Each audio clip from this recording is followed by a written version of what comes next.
দেশে টানা বেড়েই চলেছে স্বর্ণের দাম। ২ সপ্তাহের ব্যবধানে ৫ দফায় দাম বাড়ার পর এখন ইতিহাসের সর্বোচ্চ পর্যায়ে।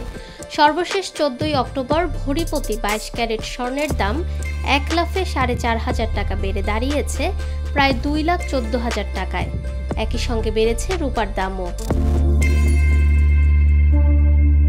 বিয়ের মৌসুম সামনে রেখে বাজারে স্বর্ণ কেনাবেচা জমে উঠলেও ক্রেতারা পড়েছেন দুশ্চিন্তায়। হঠাৎ এভাবে দাম বাড়ার কারণ হিসেবে বিশ্ববাজারে স্বর্ণের মূল্য বৃদ্ধিকেই দায়ী করছে বাংলাদেশ জুয়েলার্স সমিতি। বিশ্ববাজারে স্বর্ণের দামের এই ঊর্ধ্বগতি নিয়ে এক প্রতিবেদনে ব্লুমবার্গ জানায়, গোটা বিশ্ব এখন এক ধরনের স্বর্ণজ্বরে আক্রান্ত। আর্থিক ও রাজনৈতিক অনিশ্চয়তা বাড়লে মানুষ নিরাপদ বিনিয়োগ হিসেবে স্বর্ণের দিকে ঝুঁকে পড়ে। আগে এ ভূমিকা পালন করত মার্কিন ডলার, কিন্তু এখন সেই আস্থায় ফাটল ধরেছে। ২০২৩ সালের শেষ দিক থেকে স্বর্ণের দাম দ্রুত বেড়েছে। বর্তমানে প্রতি আউন্স স্বর্ণের দাম $৪,২০০ ছাড়িয়েছে। রূপার দামও গত ৪ দশকের মধ্যে সর্বোচ্চ। HSBC ব্যাংকের হিসাবে আগামী বছর প্রতি আউন্স স্বর্ণের দাম $৫,০০০ পর্যন্ত উঠতে পারে।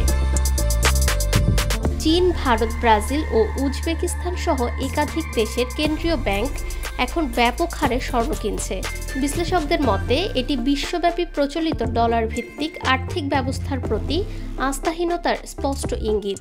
২০২২ সালে রাশিয়ার রিজার্ভ জব্দের পর থেকেই শুরু হয় ডলারাইজেশন বা ডলারের ওপর নির্ভরতা কমানোর প্রবণতা।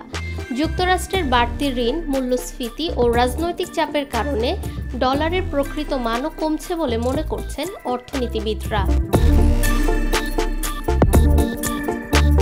তাদের ভাষায়, সরকার যত খুশি টাকা ছাপাতে পারে, কিন্তু স্বর্ণ তৈরি করতে পারে না। এই বিশ্বাসই স্বর্ণকে করেছে সবচেয়ে নির্ভরযোগ্য সম্পদ। বিশ্বজুড়ে চলমান ভূরাজনৈতিক উত্তেজনা ও অর্থনৈতিক অনিশ্চয়তা স্বর্ণের দাম আরও বাড়িয়ে দিচ্ছে।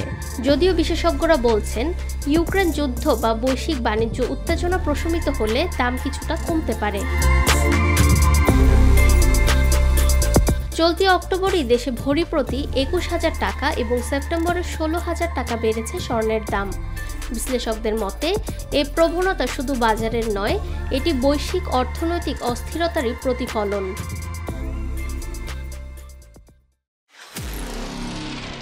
নিরপেক্ষ, সত্য প্রকাশে আপোষহীন।